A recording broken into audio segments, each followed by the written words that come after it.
I've had a lot of ups and downs in my life, and I've had a lot of highs and lows, and I've made some very poor decisions at times.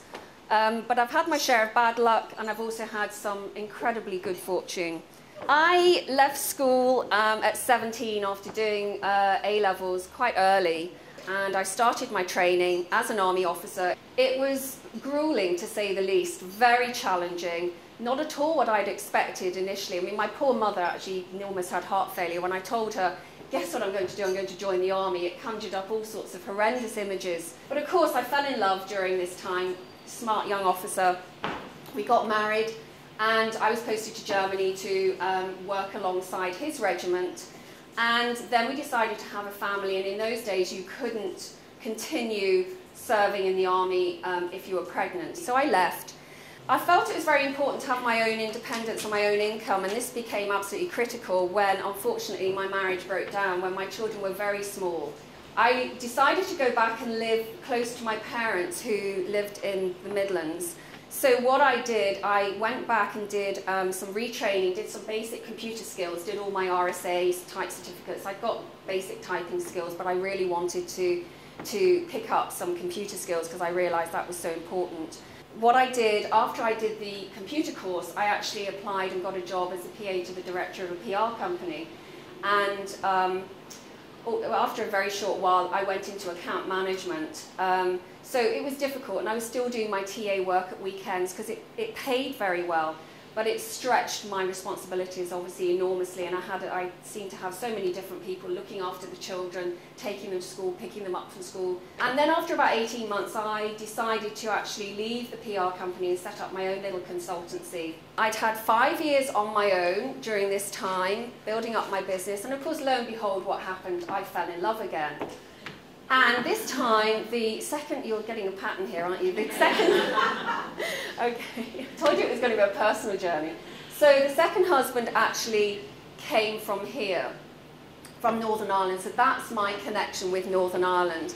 He's older than me, senior role in intelligence, and was sent to America as a diplomat. So we went out to live in America, and we had this diplomatic life, which seemed to be on the face of it terribly glamorous, but it was incredibly hard work, because what in effect we did was we ran almost a small hotel for visiting dignitaries who would come and stay with us for a week or so, bring their wives, their very senior wives, and I was expected to look after the wives. I also had to entertain, and that meant sometimes we'd do a drinks party at home for maybe 80. The very next night we'd do a buffet or a barbecue for maybe 30, and then the next night it would be a sit-down formal dinner for 12. So we then came back from America after 3.5, nearly 4 years, and we had numerous house moves, as you do in the military. And to be honest, the marriage was really struggling, and this was the second time that I felt I got it wrong. But this time I had two children who had come back here to boarding school. It was very, very challenging, very difficult. I decided I was going to do a cordon bleu cookery course. So I enrolled on this.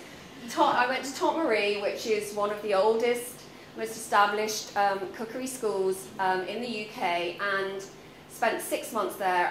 Because I was more mature, obviously I could do a condensed course, and I absolutely loved it. Again, it was really challenging, it was very hard work, but it taught me all the skills that I really needed. And it was during that time, actually, that I met, who is now a very close friend of mine, my boss, my HR director, who said to me, you know, why don't you work for yourself? You know, you haven't used these cookery skills. You're telling me all these things you've done this cordon bleu course, you came top on it, blah, blah, blah.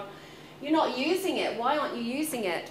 It wasn't quite as simple as that, because I had such a sad life. You know, I'd been on my own then about 18 months. I was very afraid to get involved with anybody again. The children said, for goodness sake, please, would you get a life? You know, we're okay, and we go out and we have all our friends, and all you do is work and work and work. So actually, I went on a blind date, and I met my current husband. So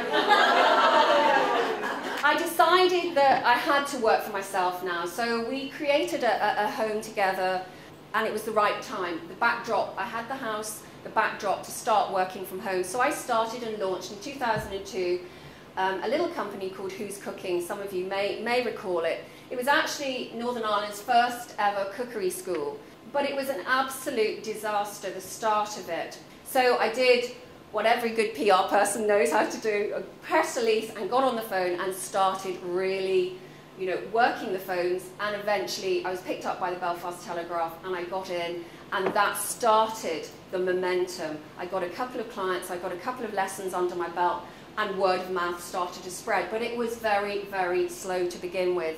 But I got Tesco's to sponsor me. I literally lifted the phone and asked them would they sponsor me, and they said yes, anything to do with children and nutrition. So they provided all my food for those lessons, which was terrific. And I got some TV coverage and I got some terrific clients. So it started to really take off. And then lo and behold, my darling husband came home one day and said, we've got to go and live in America. And I said, you have got to be kidding. This was 3 years into my business. I was really starting to see the progress. I'd established great clients. Corporate team building was the way forward. I was making serious money. And he said, we're going to have to go. And I thought he was joking. I thought, you cannot be serious. He had to go. I, of course, had to go with him. There was no way he was going on his own. So I had no choice but to put the business on hold. So we actually remained in America for 3.5 years and came back last year, 2009, to the recession and to people talking about being very much more careful about how they were going to spend their money. So I did the Go For It program last February. I got myself a really good website. I relaunched myself anyway as Lizzie's Kitchen because I was very much the face of the business, and I'm really just a small cookery business. I'm somebody who invites you into my home and we cook together in my kitchen. I absolutely love what I'm doing. I've met up with quite a lot of my ex-clients. It gives me the flexibility to do what I have to do for my daughter and for my elderly mother, and of course for my darling husband, who is extremely patient. Word of mouth is absolutely critical.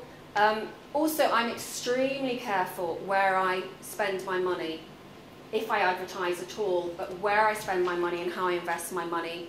And none of us know what's around the corner, and it's never too late to have a go. I treasure my special family times, and I feel very lucky and very blessed, and I'm very thankful every day for good health as well. And thank you very much for listening to me.